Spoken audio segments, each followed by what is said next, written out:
श्री स्वामी समर्थ. भक्तांनो, मंदिराच्या आवारात काही लोक बसली होती. एक तरुण डोळ्यात स्वप्न घेऊन स्वामींच्या चरणाशी येतो. माझं करिअर अडकून बसले महाराज, काय करावं? दुसरीकडे एक स्त्री अश्रूंनी डोळे भरून म्हणते, माझ्या मुलाला वाईट संगतीपासून वाचवा. तिसरा वृद्ध भक्त हळूच विचारतो, मरणाची भीती कशी कमी होईल? स्वामी क्षणभर डोळे मिटतात, जणू अंतकरणात उत्तर शोधतात आणि मग हळूहळू बोलायला सुरुवात करतात. स्वामी भक्तांनो, स्वामींचे असे संदेश ऐकण्यासाठी आपल्या चॅनलला सबस्क्राईब करा आणि बाजूला असलेली घंटी दाबा आणि आपल्या व्हिडिओला एक लाईक करून कमेंटमध्ये श्री स्वामी समर्थ, जय जय स्वामी समर्थ असं नक्कीच लिहा. स्वामी भक्तांनो, स्वामी म्हणतात, या जगात सगळ्यात कठीण गोष्ट आहे ती म्हणजे माणूस ओळखणं. कारण माणूस चेहऱ्याने नाही तर मनाने ओळखावा लागतो. पण आजकाल माणसं मुखवटे घेऊन जगतात म्हणून खरी ओळख सापडत नाही. तू विचार कर, आयुष्यभर तू शेकडो लोकांना भेटतोस. काही जण गोड बोलतात पण मनात वेगळं असतं. काही जण शांत असतात पण मनाने सोन्यासारखे असतात. म्हणून स्वामी सांगतात, ज्यांचं मन चांगलं तोच खरा माणूस. माणसाचं रूप, पैसा, पद हे सगळं बदलतं, पण माणसाचं मनाचं सौंदर्य कधीच जुने होत नाही. म्हणून खरा मित्र तो नाही जो तुझ्या यशात टाळ्या वाजवतो, तर तो आहे जो तुझ्या संकटात तुझ्या बाजूला उभा राहतो. जेव्हा तुझं आयुष्य गडबडलेलं असतं तेव्हा कोणाचा हात तुझ्या खांद्यावर आहे हे बघ, कारण संकट हेच खरी ओळख करून देतं. आनंदात सगळे असतात पण दुःखात फक्त खरे राहतात. म्हणून संकट आलं तर घाबरू नकोस, कारण ते तुला ओळख देतं. तू बघ, सूर्य उगवला की सगळे पक्षी त्याच्या दिशेने उडतात आणि पण वादळ आलं की काहीच टिकत नाही. तसंच आयुष्यही, सुखात सगळे जवळ येतात पण वादळ आलं की फक्त खरेच राहतात. म्हणून स्वामी सांगतात, संकटात जो सोबत राहतो तोच माझा माणूस. तू ज्याच्या सोबत हसतोस तो क्षणिक असतो, पण जो तुझ्या अश्रूंमध्ये हसवतो तो खरा असतो. म्हणून मित्र निवडताना मनाचा आवाज ऐक, कारण डोळे कधी फसवतात पण मन नाही. मन सांगतं की हा माणूस चांगला आहे की नाही, फक्त तू ऐकायला शिक. कधी कधी देवही तुला एखादं संकट देतो, फक्त हे दाखवण्यासाठी की कोण तुझा आहे आणि कोण नाही. म्हणून जेव्हा कोणी तुला सोडून जातं तेव्हा दुःख करू नको. म्हण, स्वामींनी मला सत्य दाखवलं, कारण जो जातो तो तुझ्या मार्गातला नव्हता आणि जो राहतो तोच देवाने पाठवला आहे. तू पाहिलं का, झाडावर फक्त काही फांद्या फळ देतात, सगळ्या नाही. तसंच आयुष्यात सगळे मित्र असतात असं नाही, पण काहीच मित्र तुझं आयुष्य बदलतात. म्हणून संख्येवर नाही, गुणवत्तेवर विश्वास ठेव. काही लोक आयुष्यभर भेटतात पण काही क्षणांमध्ये मनात घर करतात, आणि काही लोक आयुष्यभर जवळ असतात पण कधी आपले वाटत नाही. म्हणून स्वामी सांगतात, माणसाचं अंतर जवळीकरवर ठरत नाही, ते भावना ठरवतात. भावना खरी असेल तर नातं देवासारखं होतं, पण जर भावना स्वार्थी असेल तर ते नातं सावल्यांसारखं होतं. म्हणून सूर्य अस्ताला गेला की गायब होतो. म्हणून नातं हे टिकवायचं असेल की अपेक्षा कमी आणि समज वाढवावी लागेल, कारण अपेक्षा वाढवल्या की दुःख वाढतं. नातं म्हणजे देणं, मागणं नाही. देणं म्हणजे वेळ, आदर आणि विश्वास. ही तीन गोष्टी जिथे असतात तिथे देव असतो. मित्र म्हणजे तो नाही जो रोज फोन करतो, तर तो आहे जो शांततेत तुझं दुःख ओळखतो. आणि काही मित्र बोलत नाहीत पण उपस्थित असतात, काही बोलतात पण मनात नसतात. आणि म्हणून शब्दांपेक्षा नजरेवर विश्वास ठेव. नजर खरी असेल तर शब्दांची गरज लागत नाही. स्वामी सांगतात, जो मित्र संकटात हसवतो त्यात मी राहतो, कारण देव नेहमी त्या माणसाच्या रूपात येतो जो तुला संकटात आधार देतो. म्हणून मित्र ओळखण्यात सावध राहा, कारण सगळे हसतात पण सगळे तुझे नाहीत. जो तुझ्या मागे तुझी स्तुती करतो आणि तुझ्या समोर सत्य बोलतो तोच खरा आहे. जो फक्त समोर गोड बोलतो पण मागे विष पसरवतो त्याला दूर ठेव, कारण विषारी नातं मन मारतं. नातं ठेवायचं असेल तर सत्य नक्कीच ठेव आणि फसवणूक नको, कारण फसवणूक म्हणजे हळूहळू मरायचं विष आहे. म्हणून जिथे खोटं आहे तिथून दूर जा, जिथे सत्य आहे तिथे राहा, कारण सत्य दुखावतं पण वाचवतं आणि खोटं आनंद देतं पण संपवतं. म्हणून स्वामी सांगतात, खोट्या नात्यापेक्षा एकटेपण चांगलं. एकटं असणं ही शिक्षा नाही, ती तयारी आहे, कारण देव तुला एकटं ठेवतो जेव्हा त्याला तुला काहीतरी शिकवायचं असतं. म्हणून जर लोक दूर गेलेत तर दुःख करू नको, त्याच्याऐवजी देव स्वतः येतो आणि जेव्हा देव येतो तेव्हा सगळं बदलतं. म्हणून तुझ्या आयुष्यात कोण येतं यापेक्षा कोण टिकतं ते बघ. जो टिकतो त्याला धरून ठेव, कारण देवाने पाठवलेला तो व्यक्ती असतो. नात्यात कधी गर्व ठेवू नको, कारण गर्व नातं तोडतो, नम्रता नातं जोडतो. जो पहिला माफ करतो तो कमजोर नसतो, तो नातं जपणारा असतो. माफी मागणं म्हणजे हरवणं नाही, ते देवाची कृपा मिळवणार, कारण देव त्या मनात राहतो जे मन रागानं नाही तर प्रेमाने भरलेले असतं. म्हणून माफ कर, विसर आणि पुढे जा, कारण द्वेष ठेवणं म्हणजे स्वतःला जाळणं, प्रेम देणं म्हणजे स्वतःला वाचवणं. म्हणून प्रेम ठेव, राग सोड आणि लक्षात ठेव, खरा मित्र तो नाही जो तुझ्या सोबत असतो जेव्हा तुला काहीतरी मिळतं, तर तो आहे जो तुला काहीच नाही मिळालं तरी सोबत राहतो. काही लोक तुझ्या आयुष्यात आशीर्वाद म्हणून येतात आणि काही धडा म्हणून येतात, पण दोन्ही आवश्यक आहेत, कारण आशीर्वाद तुला आनंद देतो आणि धडा तुला समज देतो. म्हणून दोघांनाही नमस्कार कर, कारण दोघंही देवाचं रूप आहेत. म्हणून बाळा, लोक बदलतात, परिस्थिती बदलते, पण देवाचं प्रेम कधी बदलत नाही. म्हणून खरा मित्र शोधायचा असेल तर देवाला मित्र बनव, कारण तो कधीही पाठ फिरवत नाही. तू त्याच्याशी बोल, मन मोकळं कर, रड, हस, पण सांग, कारण देवच तुझा सर्वोत्तम मित्र आहे. तो कधीही वाद घालत नाही, तो फक्त ऐकतो आणि सावरतो. आणि जेव्हा देव तुझा मित्र बनतो तेव्हा जग तुला हरवू शकत नाही. म्हणून नाती सांभाळ, पण स्वतःला विसरू नकोस, कारण जो स्वतःवर प्रेम करतो तोच दुसऱ्यावर प्रेम करू शकतो. म्हणून स्वतःशी प्रामाणिक राहा आणि इतरांसोबत नम्र राहा. आणि शेवटी लक्षात ठेव, काही माणसं आपल्याला शिकवण्यासाठी येतात, काही वाचवण्यासाठी, काही दुखवण्यासाठी आणि काही जगवण्यासाठी. म्हणून कोणालाही द्वेष करू नको, फक्त ओळख, कारण प्रत्येक माणूस हा स्वामींचा धडा आहे आणि प्रत्येक नातं ही त्याच्या कृपेची आठवण आहे. म्हणून नाती तुटली तरी शांतीने हस, कारण देवाने जे दूर केलाय ते तुझ्या भल्यासाठीच केलाय आणि जे ठेवले ते तुझ्या आयुष्याचं बळ आहे. म्हणून जे गेले त्यांचा आभार मान आणि जे राहिले त्यांचं मूल्य ओळख, कारण खरे मित्र म्हणजे देवाचे हातच आहेत. ते नेहमी पाठीशी असतात आणि आपल्या सोबत असतात, आणि याच रूपाने स्वामी आपली मदतही करत असतात. म्हणून या जगात बोलणं सोपं आहे, पण शांत राहणं कठीण आहे, कारण मौन ही फक्त शांतता नाही, ती शक्ती आहे. मौन म्हणजे शब्दांचा अभाव नाही, तर विचारांचा शुद्ध प्रवाह आहे. जेव्हा तू मौन राहतोस तेव्हा तू देवाशी बोलतोस, जेव्हा तू खूप बोलतोस तेव्हा तू लोकांशी वाद करतोस. म्हणून स्वामी सांगतात, मौन हेच सर्वात मोठं उत्तर आहे, कारण जेव्हा तू मौन ठेवतोस तेव्हा दुसऱ्याचं वाईट स्वतः संपतं. शब्दांना कधी कधी वारा लागतो आणि ते बाण बनतात, पण मौन वाऱ्यासारखं शांत असतं. तू पाहिलं का, समुद्र जेव्हा शांत असतो तेव्हा त्याचं सौंदर्य दिसतं, तसंच मनही शांत असेल तेव्हा देवाचा आवाज ऐकू येतो. म्हणून बोलण्यापेक्षा ऐकायला शिक, उत्तर देण्यापेक्षा समजून घ्यायला शिक, कारण प्रत्येक गोष्टीला प्रतिसाद देणं आवश्यक नसतं. काही वेळा शांत राहणं हेच सर्वात बुद्धिमान उत्तर असतं. लोक काहीही बोलतील, टीका करतील, अपमान करतील, पण तू मौन राहा, कारण मौनात शक्ती असते. स्वामी सांगतात, ज्याचं मौन गाढ असतं त्याचं मन माझ्या जवळ असतं. मौन म्हणजे कमजोरी नाही, ते आत्मसंयम आहे. जे स्वतःला थांबवू शकतात तेच खरे साधक असतात. पण बाळा, मौन ठेवणं म्हणजे अन्याय सहन करणं नाही. मौन ठेवणं म्हणजे क्षमा करणं. क्षमा म्हणजे विसरणं नाही, तर रागाच्या ओझ्यातून स्वतःला मुक्त करणं आहे.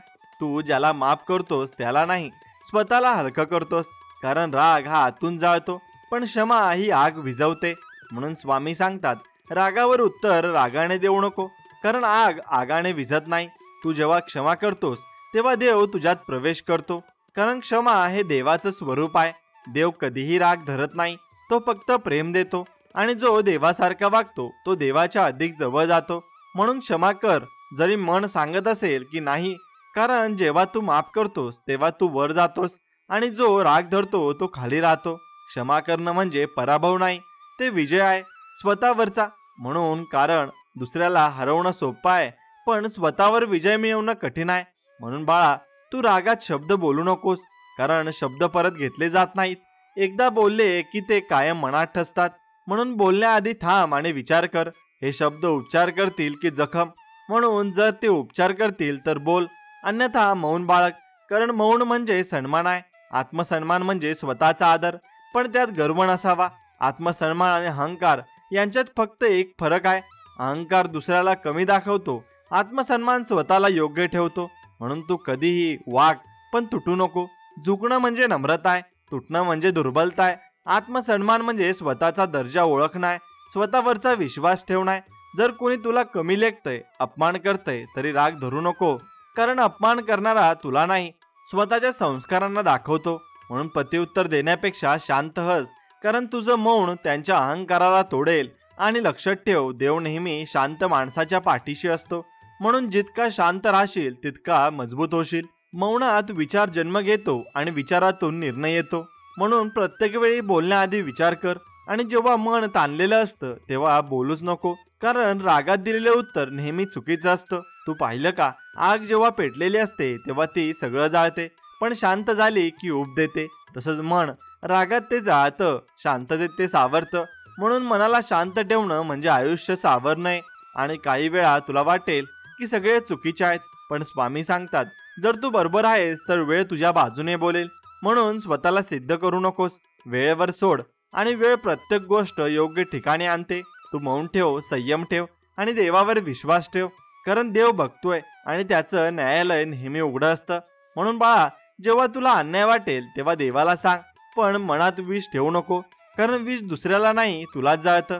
तू क्षमा केलीस की तुला शांतता मिळेल, आणि ती शांतता म्हणजे देवाचं रूप आहे. जेव्हा मन शांत, हृदय हलकं आणि विचार स्वच्छ असतात तेव्हा देव तुझ्या जवळ येतो. म्हणून मौन ठेव, क्षमा कर आणि आत्मसन्मान जप. 3 गोष्टी लक्षात ठेव. मौन तुझं कवच आहे, क्षमा तुझं औषध आहे आणि आत्मसन्मान तुझं शस्त्र आहे. या तिन्ही गोष्टी तुला जगात कुणीही हरू शकत नाही, कारण जे स्वतःवर निर्णय घेतात आणि नियंत्रण ठेवतात त्यांना जग वागतं. स्वामी सांगतात, मी त्याच्याच जवळ असतो जो स्वतःला ओळखतो, आणि स्वतःला ओळखणं म्हणजे मौन आहे. क्षमा आणि आत्मसन्मान यांचा संगम आहे. म्हणून आजपासून ठरव, कोण कितीही चुकीचं बोलेल मी शांत राहीन, कोण कितीही त्रास देईल मी माफ करीन, आणि कोण कितीही अपमान करेल तरी मी माझा आत्मसन्मान गमावणार नाही. कारण हा स्वामींचा मार्ग आहे, शांतता, क्षमा आणि स्वाभिमान. आणि जेव्हा तू या 3 मार्गावर चालशील तेव्हा तुला जाणवेल की जग बदलत नाही, पण तू बदललायस. आणि जेव्हा तू बदलतोस तेव्हा तुझ्या भोवतालचं सगळं बदलतं. म्हणून मौन बाळग, क्षमा कर आणि आत्मसन्मानाने जग, कारण हे स्वामी समर्थांचं खऱ्या भक्तीसाठीचं तत्व आहे. हे तू लक्षात घेतलंच पाहिजे. बाळा, जीवन म्हणजे एक शाळा आहे आणि प्रत्येक दिवस ही एक नवीन शिकवण आहे. काही वेळा या शिकवणींना गोड चव असते, तर काही वेळा त्या कडू असतात, पण दोन्ही आवश्यक आहेत. कारण गोड शिकवण आपल्याला आनंद देतात आणि कडू शिकवण आपल्याला परिपक्व करतात. म्हणून स्वामी सांगतात, जीवनात जे काही घडतंय ते वाईट नाही, ते आवश्यक आहे. कारण देव कधी शिक्षा करत नाही, तो फक्त शिकवतो, आणि ती शिकवणच तुला पुढच्या प्रवासासाठी तयार करते. तू लक्षात ठेव, प्रत्येक माणूस जो तुला भेटतो तो काहीतरी शिकवण्यासाठीच येतो. जो तुला प्रेम देतो तो तुला आनंद शिकवतो, आणि जो तुला दुःख देतो तो तुला सहनशक्ती शिकवतो. म्हणून कुणावरही राग धरू नको, कारण प्रत्येकाचा तुझ्या आयुष्यात उद्देश असतो. काही लोक येतात तुझं मन उघडायला, काही येतात ते बंद करायला, पण दोघेही आवश्यक आहेत. कारण जीवन म्हणजे संतुलन आहे, चांगला आणि वाईट, प्रकाश आणि अंधार, सुख आणि दुःख यांचं एक सुंदर मिश्रण आहे. म्हणून स्वामी सांगतात, जो हे समजतो तो जीवन समजतो. नाती सुद्धा तशीच असतात बाळा. काही नाती तुला जन्मता मिळतात, काही नाती तू बनवतोस, आणि काही नाती देव स्वतः पाठवतो. काही वेळा नातं फक्त थोड्या काळासाठी असतं, पण त्या थोड्या काळात ते तुला आयुष्यभराचे धडे देऊन जातं. काही वेळा तू नातं धरून ठेवतोस, पण देव म्हणतो हे संपवणं आवश्यक आहे, कारण हे नातं तुझ्या वाढीला थांबवतंय. म्हणून जे नातं तुटतं त्यावर रडू नको. म्हण, धन्य आहे स्वामी, तू माझं आयुष्य स्वच्छ केलंस. कारण जो दूर गेलाय तो देवाने दूर केलाय, आणि जो राहिला तो देवाने पाठवलेला आहे. म्हणून नात्यांना जप, पण त्यात स्वतःला हरवू नको. कारण नातं तेव्हाच टिकतं जेव्हा दोघेही समजून घेतात. एक जिंकायला नाही तर जोडायला प्रयत्न करतात. पण आजकाल लोक नात्यांमध्ये प्रेम शोधतात, समज नाही, म्हणून तक्रारी वाढतात आणि अंतर तयार होतात. स्वामी सांगतात, नातं टिकवायचं असेल तर प्रेमापेक्षा संयम जास्त हवा. कारण प्रेम नातं सुरू करतं, पण संयम ते टिकवतो. तू पाहिलं का, 2 दगडात जेव्हा ताण येतो तेव्हा त्यात ठिणगी निर्माण होते, पण जर थोडा संयम ठेवला तर त्या ठिणगीने दिवा पण लावता येतो. तसंच वाद होत नाही हे महत्वाचं नाही, पण वाद कसा संपवतोस हे महत्वाचं आहे. कधी कधी तुला बरोबर असतानाही शांत राहावं लागतं, कारण नातं टिकवणं बरोबर राहण्यापेक्षा मोठं असतं. म्हणून जर तुला कुणी दुखावलं तर त्याला माफ कर, कारण कदाचित त्यालाही स्वतःचा संघर्ष चाललाय आणि प्रत्येकाचं आयुष्य वेगळं असतं. म्हणून कुणावर निर्णय घेऊ नको. जो रागवतो तो आतून जखमी असतो, जो शांत आहे तो सर्व समजून घेतो. म्हणून बोलण्यापेक्षा समजून घेणं मोठं आहे. स्वामी सांगतात, समजून घेणारा माणूस म्हणजेच देवाचं रूप आहे. कारण देवही काही बोलत नाही, तो फक्त समजतो. तू प्रार्थना करतोस तो ऐकतो, तू रडतोस तो सावरतो. म्हणून तूही नात्यात देवासारखा हो, ऐक, सावर, पण दोष देऊ नको, कारण दोष दिला की अंतर वाढतात. नात्याचं सौंदर्य हे परिपूर्णतेत नसतं, ते स्वीकारण्यात असतं आणि तू दुसऱ्याला जसा आहे तसा स्वीकारलास की नातं मजबूत होतं. बदल घडवणं हे सोपं आहे, पण स्वीकार करणं हे कठीण आहे. पण जे स्वीकारतात तेच देवाजवळ जातात.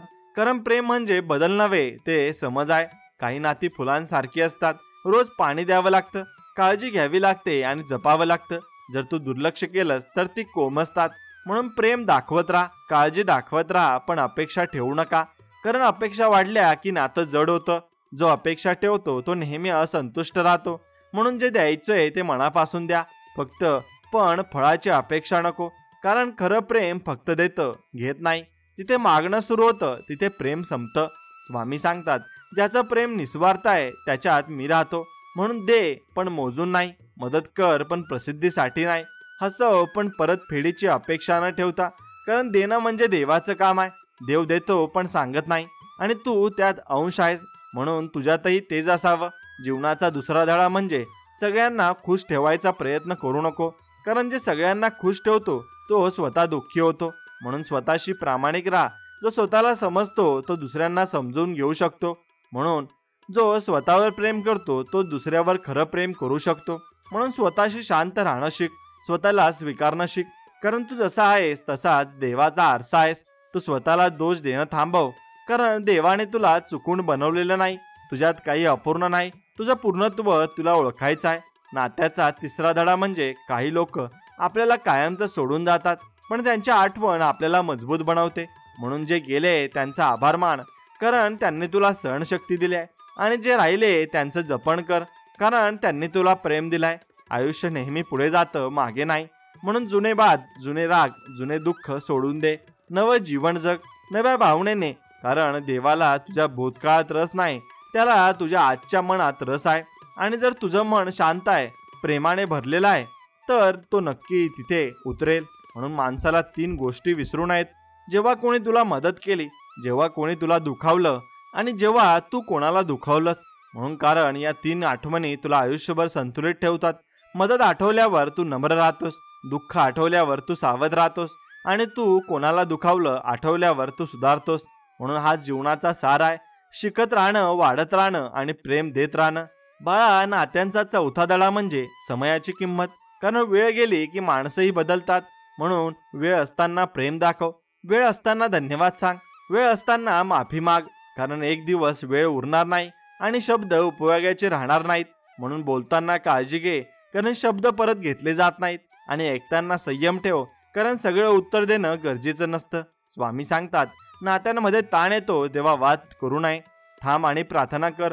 कारण जे नातं प्रार्थनेने टिकतं ते कोणी तोडू शकत नाही. प्रार्थना म्हणजे जिवंत नात्याचा श्वास आहे. म्हणून रोज सकाळी ज्याच्यावर प्रेम करतोस त्याच्यासाठी प्रार्थना कर. स्वामी, त्यांना शांतता द्या. इतकं साधं बोलणंही आशीर्वादासारखं असतं. जीवनाचा शेवटचा धडा म्हणजे सोडून देणं शिक. काही गोष्टी, काही लोक, काही प्रसंग सोडावंच लागतात. कारण जेव्हा हात मोकळे होतात तेव्हा देव नवं काही देतो. तू पकडून ठेवतोस म्हणून नवं काही मिळत नाही. म्हणून भूतकाळावर धरून राहू नको. सोडून दे आणि विश्वास ठेव की जे गेलं ते संपलं आणि जे येणार आहे ते सुंदर आहे. कारण देव कधी काही घेत नाही, काही न देता. म्हणून स्वामी समर्थ सांगतात, जीवनात नातं टिकवायचं असेल तर त्यात देव आण. कारण जिथे देव आहे तिथे वाद नाही, तिथे फक्त समज आणि प्रेम असतं. म्हणून नात्यांना देवाचं रूप समज आणि प्रत्येक नात्यात देवाला पहा. कारण मग राग, मत्सर आणि गैरसमज आपोआप नाहीसे होतील आणि तुझ्या अंतरंगात खरंच देवाचं आगमन होईल. बाळा, प्रत्येक माणसाच्या आयुष्यात एक काळ असा येतो जेव्हा सगळं उलटं चाललं असतं आणि आयुष्य थांबल्यासारखं वाटतं. प्रयत्न असूनही परिणाम दिसत नाही आणि मन थकलेलं असतं. पण त्या क्षणी लक्षात ठेव, तू एकटा नाहीस. कारण जिथे तुझा मार्ग संपतो तिथून स्वामींची कृपा सुरू होते. स्वामी सांगतात, संकट म्हणजे शिक्षा नाहीत, ती कृपेची तयारी असते. जो संघर्ष करतो त्यालाच देव मोठं काही देण्यासाठी तयार करतो. म्हणून घाबरू नको. कारण तुझ्या आगीमधून जातोयस ती तुला शुद्ध सोनं बनवण्यासाठीच आहे. देव कधी कमजोर लोकांना परीक्षा देत नाही, तो फक्त मजबूत आत्म्यांनाच निवडतो. कारण त्यांना मोठं बनवायचं असतं. म्हणून जेव्हा आयुष्य कठीण वाटतं तेव्हा हसून म्हण, स्वामी, तू मला निवडलंस, धन्यवाद. कारण संघर्ष म्हणजे देवाचा संदेश आहे, मी तुझ्या जवळ आहे. तू पाहिलं का, बीज जेव्हा जमिनीत गाडलं जातं तेव्हा अंधार असतो. एकटेपण असतं आणि वेदना असतात, पण काही दिवसांनी तेच बीज अंकुरतं, वाढतं आणि फुलतं. तसंच तुझं आयुष्य आहे.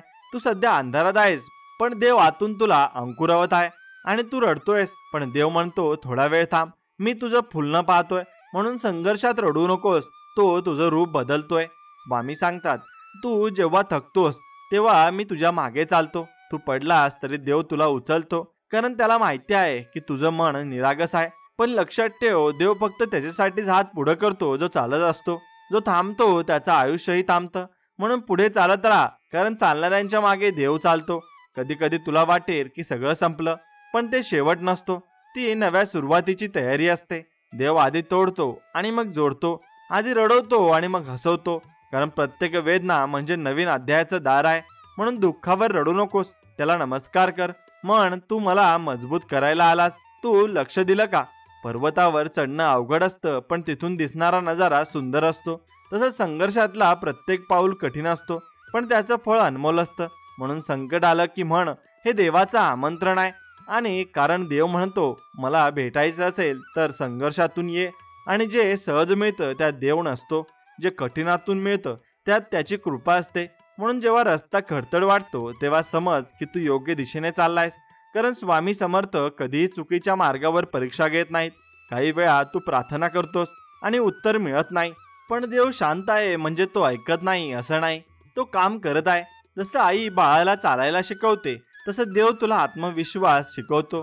तो तुझ्या मागे आहे, पण तुला एकटं चालायला शिकवतो. कारण जर तो नेहमी तुझा हात धरून ठेवेल तर तू कधी वाढशील. म्हणून तो थोडा वेळ दूर राहतो, पण त्याची नजर कायम तुझ्यावर असते. म्हणून शांत राहा, संयम ठेवा, कारण स्वामी समर्थ सांगतात, मी नेहमी तुझ्या बाजूला आहे. जरी तुला वाटत असेल की मी नाही, तुझ्या जीवनात जेव्हा कोणी मदत करत नाही तेव्हा देव म्हणतो, आता मी स्वतः येतो. म्हणून लोक निघून गेले तरी घाबरू नकोस, कारण जेव्हा सगळे सोडतात तेव्हाच देव तुला पकडतो. काही वेळा लोक दूर जातात कारण त्यांचं काम संपतं, पण देवाचं काम कधी संपत नाही. म्हणून जो राहिला नाही त्याचा राग करू नको, कारण देव त्यांच्या जागी स्वतःच उभा आहे. बाळा, संघर्ष म्हणजे स्वामींची साक्षात्काराची तयारी आहे. तू जितका अंधारात जाशील तितका प्रकाश मोठा दिसेल, पण अंधारातून जाण्याचं धैर्य ठेवायला हवं. म्हणून भीतीला जागा देऊ नको, कारण भीती ही श्रद्धेची शत्रू आहे. श्रद्धा सांगते देव आहे आणि भीती सांगते काही होणार नाही. तू कोणावर विश्वास ठेवणार? जर तू श्रद्धेवर विश्वास ठेवशील तर तू संकट तुटून तुझ्यावर पडतील, पण तू उभा राहशील. स्वामी सांगतात, माझा भक्त जेव्हा रडतो तेव्हा मी त्याच्या डोळ्यातून रडतो. कारण भक्त आणि स्वामी यांचं नातं हे शरीराचं नसतं, ते आत्म्याचं असतं. म्हणून तू जेव्हा रडतोस तेव्हा देवही तुला स्पर्श करतो. कधी कधी तो तुला थांबवतो, कारण तो तुला चुकून वाईट रस्त्याने जाऊ देत नाही. म्हणून जर काही गोष्ट होत नाहीये तर समज की देव म्हणतो, तुझ्यासाठी चांगलं काही मी राखून ठेवलाय. तू विचारतोस, मग मला इतका संघर्ष का? कारण देवाला तुझं मन मजबूत करायचं आहे. जो संघर्षातून जातो तोच दुसऱ्याला आधार देऊ शकतो. तुला आता वाटतंय की तू तुटतोयस, पण उद्या लोक तुला पाहून प्रेरित होतील. कारण संघर्षातून तयार झालेला माणूस कधीच हरत नाही, त्याचं नशीब देवाच्या हातात असतं. म्हणून तू तुझ्या वेदनेतून प्रेरणा घे. म्हण, ही वेदना माझं शस्त्र आहे, माझा मार्ग आहे. कारण जसं लोखंडाला शस्त्र बनवण्यासाठी आगीत जावं लागतं, तसंच तुला संघर्षात जावं लागतं. आणि म्हणून एक दिवस असा येईल की तू मागे वळून पाहशील आणि म्हणशील, स्वामी, त्या कठीण दिवसांसाठी धन्यवाद. कारण जे दिवस नसते तर तू आज इतका मजबूत झाला नसतास. म्हणून देवाचा आभार मान की तो तुला घडवतोय, फोडतोय नाही. म्हणून कधी कधी संघर्ष तुझं रूप बदलतो. तू आधी जो होतास तो राहत नाहीस. तू कधी अधिक अधिक शांत होतोस आणि शहाणा होतोस. आणि तुला समजतं की शांततेतच नक्कीच शक्ती आहे. आणि म्हणून संघर्षाला शत्रू समजू नको, त्याला गुरु समज. कारण तो शिकवतो, घडवतो आणि सावरतो. स्वामी सांगतात, तू जर माझ्यावर विश्वास ठेवशील तर तुझा संघर्ष माझी कृपा बनेल. म्हणून तू प्रार्थना कर, पण असंच नाही, विश्वासाने कर. कारण देवाला दया नाही हवी, त्याला विश्वास हवा. म्हण, स्वामी, मला माहिती आहे की तू आहेस, म्हणून मी शांत आहे. हा विचारच तुझ्या संघर्षाला शक्तीत बदलतो. आणि जेव्हा तू पूर्ण श्रद्धेने चालतोस तेव्हा चमत्कार घडतात. कारण कृपा ही अचानक येत नाही, ती हळूहळू तयार होते. जसं पावसाआधी ढग जमवलेले असतात, तसंच कृपा आधी संघर्ष दिला जातो. आणि जेव्हा वेळ येते तेव्हा पाऊस कोसळतो आणि तुझं आयुष्य बदलतं. म्हणून बाळा, रडू नको, हार मानू नको. कारण तुझा संघर्ष संपत नाहीये, तो बदलत चाललाय. तू फक्त श्रद्धेने चालत राहा आणि म्हणत राहा, स्वामी तुझ्या इच्छेप्रमाणे. कारण जो देवावर पूर्ण विश्वास ठेवतो त्याचं आयुष्य कधी अपूर्ण राहत नाही, हे मात्र निश्चित आहे. म्हणून बाळा, जीवन म्हणजे फक्त श्वास घेणं नाही, तर प्रत्येक श्वासाचा अर्थ जाणणं आहे. आणि लोक जगतात पण थोडेच खऱ्या अर्थाने जगणं शिकतात. कारण जगणं म्हणजे फक्त दिवस ढकलणं नाही, तर प्रत्येक दिवसात काहीतरी अनुभवणं आहे. स्वामी सांगतात, जीवन हे देणगी आहे, ओझं नाही. तू ते ओझं बनवतोयस. जेव्हा तू त्या तक्रारी भरतोस आणि ते देणगी बनतं, तेव्हा तू त्यात कृतज्ञता भरतोस. म्हणून पहिला नियम आहे, तक्रार सोड, आधार धर. कारण जो आधार मानतो त्याच्याकडे देव जास्त देतो. तू सकाळी डोळे उघडतोस, हेच मोठं वरदान आहे. कारण अनेकांना आजचा दिवस मिळालाच नाही. म्हणून सुरुवात नेहमी धन्यवाद स्वामी पासून कर. जीवनाचा खरा अर्थ हे पैशात नाही, पदात नाही, तर शांततेत आहे. कारण पैसा तुला घर देतो पण समाधान नाही. पद तुला ओळख देतं पण शांती नाही. शांतता ही देवाची कृपा आहे. ती फक्त त्यांनाच मिळते जे मनाने निर्मळ आहेत. म्हणून मन शांत ठेव. कारण जेव्हा मन शांत असतं तेव्हा देवाचं दर्शन होतं. बाहेर देव शोधू नको, आत शोध. कारण स्वामी सांगतात, मी मंदिरात नाही, मी तुझ्या मनात आहे. पण ते मन निर्मळ हवं. द्वेष, मत्सर, राग, अहंकार या धुळीपासून स्वच्छ. जीवनाचा दुसरा अर्थ म्हणजे स्वतःला ओळखणं आहे. तू कोण आहेस हे विसरू नको. तू शरीर नाहीस, तू आत्मा आहेस. अमर, अनंत, दिव्य. तू देवाचा अंश आहेस. पण तू स्वतःला मर्यादांमध्ये बांधतोस म्हणून तुला दुःख वाटतं. जेव्हा तू स्वतःला छोटं समजतोस तेव्हा तुला सगळं कठीण वाटतं. पण जेव्हा तू जाणतोस की देव माझ्यात आहे, तेव्हा नक्कीच जग सुलभ वाटतं. म्हणून स्वतःवर विश्वास ठेव. कारण आत्मविश्वास म्हणजे देवावरचा विश्वासच आहे. तू स्वतःवर शंका घेतोयस म्हणजे तू देवावर शंका घेतोयस. स्वामी सांगतात, तू ज्याला शोधतोयस तो तूच आहेस. पण तू बाहेर धावतोस, तू मंदिरात शोधतोस, गुरूंमध्ये शोधतोस, पण तुझ्या हृदयात पाहिलंस का? जेव्हा मन शांत आणि प्रेमाने भरलेलं असतं तेव्हा देव प्रकट होतो. म्हणून तिसरा नियम, स्वतःशी संवाद साध. रोज काही वेळात मौनात बस. स्वतःला विचार, मी कोण आहे, मला काय हवंय, मी काय देतोय. हे 3 प्रश्न तुझं आयुष्य बदलतील.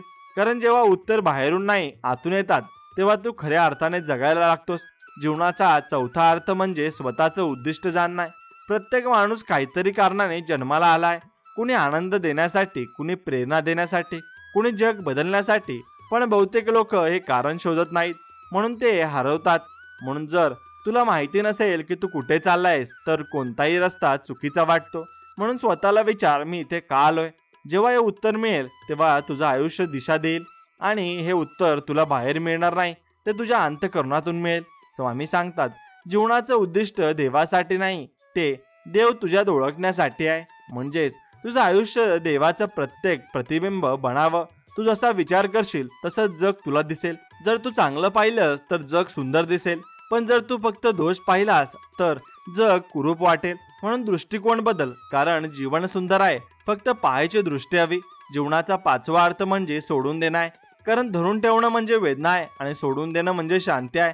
तू भूतकाळ धरून बसतोस म्हणून वर्तमान हरवतोस. कोणाचं काय झालं, कोणी काय बोललं, हे सगळं मनात साठवणं थांबव. कारण जे झालं ते पुन्हा घडणार नाही आणि जे येणार आहे ते तुला आज सापडणार नाही. म्हणून जे आहे त्यात जग. कारण वर्तमान क्षणातच देव आहे. स्वामी सांगतात, मी भूतकाळात नाही, भविष्य काळात नाही, मी आत्ता आहे. म्हणून आत्ता मध्ये जग.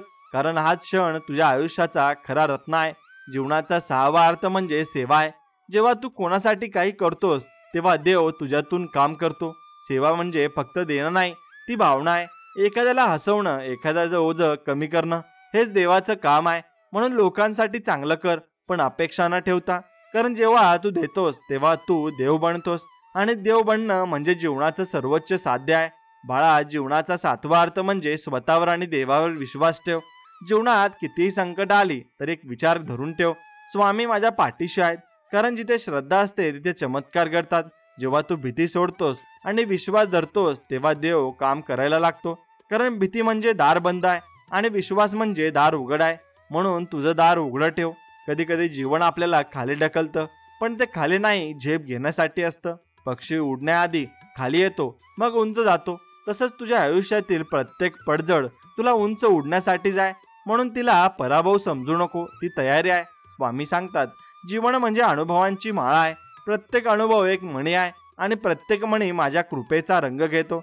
म्हणून प्रत्येक अनुभवाचं स्वागत कर. आनंद आलास तर हस, दुःख आलं तर शिक. कारण दोन्ही देवाचं रूप आहेत. जीवनाचा आठवा अर्थ म्हणजे कृतज्ञता आहे, कारण कृतज्ञ माणूस नेहमी आनंदी असतो. जेव्हा तू देवाचा आभार मानतोस तेव्हा देव आणखी देतो. म्हणून रोज म्हण, धन्यवाद स्वामी, तू दिलं म्हणून मी आहे. जेव्हा तू आभार मानतोस तेव्हा तुझं मन हलकं होतं आणि ते हलकं मन म्हणजे देवाचं निवासस्थान आहे. आणि शेवटी जीवनाचा नववा अर्थ म्हणजे प्रेम आहे, कारण प्रेम हे सर्व उत्तरांचं मूळ आहे. प्रेम म्हणजे फक्त शब्द नाही, ते अस्तित्वाची शक्ती आहे. देव हे प्रेमात आहे आणि जेव्हा तू प्रेमात जगतोस तेव्हा देव तुझ्या आत जगतो. प्रेम कर स्वतःवर, लोकांवर, निसर्गांवर, देवावर, कारण प्रेम म्हणजे देवाचं दुसरं नाव आहे.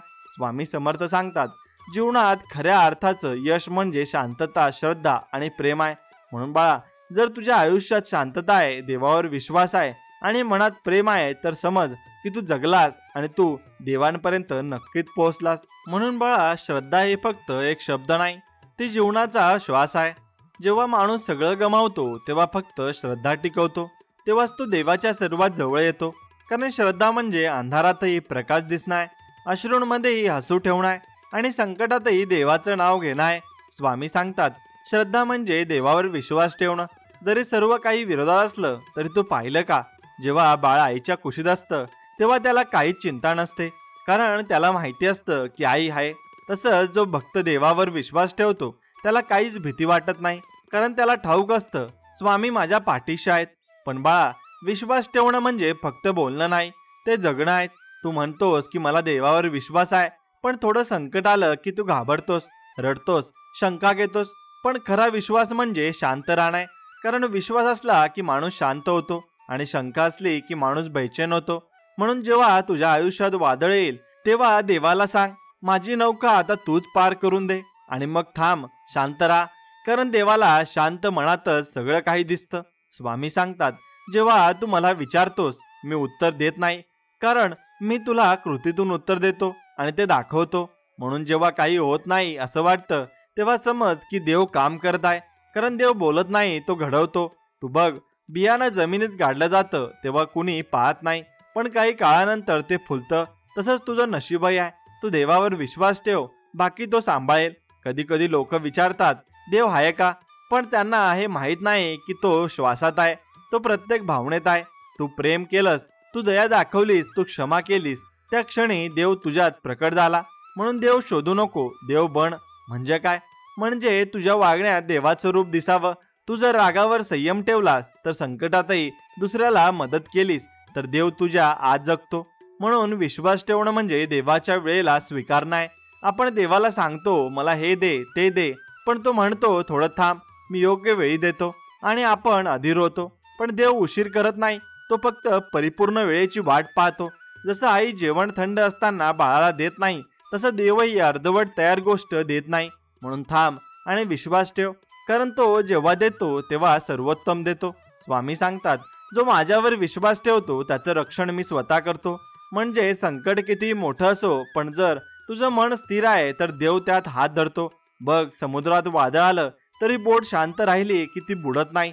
तसंच मन आहे, बाहेरचं वादळ थांबवता येत नाही, पण आतलं वादळ थांबवता येतं, आणि हे थांबतं फक्त विश्वासाने. कधी कधी तू देवावर रागवतोस, माझं का नाही होत, पण देव म्हणतो कारण तू मला अर्धवट ओळखलंस. देव तो नाही जो फक्त इच्छा पूर्ण करतो, देव तो आहे जो तुला योग्य बनवतो आणि तो तुझं आयुष्य घडवतो. आणि घडवताना थोडं दुखणं आवश्यक आहे, कारण जसं सोनं तापवल्यावरच चमकतं, तसंच माणूस संकटातून उजळतो. म्हणून जेव्हा तू त्रासात आहेस तेव्हा समज की देव तुझं रूप बदलतोय. विश्वास ठेवणं म्हणजे माझं नाही, तुझं होऊ दे असं म्हणणं आहे. जेव्हा तू सगळं देवावर सोडतोस तेव्हा चमत्कार सुरू होतात, कारण देवाला नियंत्रण हवं असतं, पण तू ते सोडत नाहीस. तू सगळं स्वतः करायचा प्रयत्न करतोस आणि मग थकतोस. पण ज्या क्षणी तू म्हणतोस स्वामी आता सगळं तुझ्यावर आहे, त्या क्षणी देव हातात घेतो आणि मग जे अशक्य वाटतं ते सहज घडतं. बाळा, विश्वास ठेवणं म्हणजे प्रत्येक गोष्टीत देव पाहणं. जर एखादं दार बंद झालं तर समज की देव तुला चुकीच्या दिशेने जाण्यापासून वाचवत आहे. जर एखादी व्यक्ती दूर गेली तर समज की देव तुला वाईट नात्यांपासून मुक्त करत आहे. जर काही स्वप्न तुटलं तर समज की देव तुला आणखी मोठं स्वप्न दाखवणार आहे. म्हणून तक्रार नाही, फक्त विश्वास ठेव, कारण स्वामी समर्थ सांगतात, जो माझ्यावर पूर्ण श्रद्धेने चालतो त्याचं आयुष्य मी स्वतः सांभाळतो. तू पाहिलं का, नदीला माहीत असतं की तिचा प्रवास समुद्रापर्यंत आहे, पण तिला रस्ता माहीत नसतो तरी ती चालते. पर्वत येतात, वळण घेतात, पण ती थांबत नाही, कारण तिला माहिती आहे शेवटी मी समुद्रातच मिसळणार आहे. तसंच तू चालत राहा, कारण शेवटी तूही देवाशी एकरूप होणार आहेस. फक्त चालणं थांबवू नको. कधी कधी तुझं मन खचतं आणि तुला वाटतं की देव नाही ऐकतो, पण देव नेहमी ऐकतो, फक्त उत्तर वेगळं देतो. म्हणून म्हणतोस हो हवंय, पण देव म्हणतो थांब, कारण त्याला तुझं आयुष्य पूर्ण चित्रात दिसतं. तुझा आणि तुला एक तुकडा दिसतो, पण त्याला सगळं काही दिसतं, म्हणून त्याचा निर्णय नेहमी योग्य असतो. स्वामी सांगतात, श्रद्धा म्हणजे डोळे बंद करून चालणं नाही, ती डोळे उघडून विश्वास ठेवणं आहे. म्हणजे अंधविश्वास नव्हे, अनुभवातून आलेली श्रद्धा आहे. तू एकदा त्याच्या कृपेचा अनुभव घेतलास की पुढचं आयुष्य बदलतं. तू मग परिस्थितीवर नाही तर देवावर अवलंबून राहतोस, आणि जिथे देवावर अवलंबन आहे तिथे अपयशाला जागा नाही. विश्वास हा चमत्काराचं बीज आहे. तू जो विश्वास पेरतोस त्याचं फळ चमत्काराच्या रूपात मिळतं. पण ते बीज पेरल्यानंतर तू त्याला संशयाचं पाणी दिलंस तर ते वाढणार नाही. म्हणून मनात शंका आणू नकोस. म्हण, माझं काम विश्वास ठेवणं आहे आणि देवाचं काम परिणाम देणं आहे. हीच खरी भक्ती आहे. कधी कधी तुला सगळं गमावल्यासारखं वाटेल, पण विश्वास ठेव, कारण देव कधी काही घेत नाही काही न देता. तो फक्त तुझं रिकामं पात्र तयार करतो, जेणेकरून तू त्यात नवं काही ओतू शकेल. म्हणून जेव्हा आयुष्य रिकामं वाटतं तेव्हा समज की देव भरायला सज्ज आहे. बाळा, श्रद्धा आणि विश्वास हे दोन पंख आहेत. श्रद्धा म्हणजे देवावर प्रेम आणि विश्वास म्हणजे त्याच्या निर्णयावर समाधान, आणि हे दोन्ही मिळाले की माणूस उंच उडतो. म्हणून तू प्रत्येक परिस्थितीत म्हण, स्वामी मला तुझ्यावर विश्वास आहे. हे एकच वाक्य तुझं आयुष्य बदलून टाकेल, कारण देव त्या मनातच राहतो जिथे श्रद्धा निखळ असते आणि विश्वास अबाधित असतो. हे लक्षात ठेव आणि पुढे चालत राहा. बाळा, या जगात सर्वात मोठं सुख म्हणजे मनाचं समाधान आहे, आणि सर्वात मोठं धन म्हणजे कृतज्ञता आहे. कारण पैसा संपतो, मान संपतो, पण ज्यांचं मन कृतज्ञ असतं तो कधी गरीब होत नाही.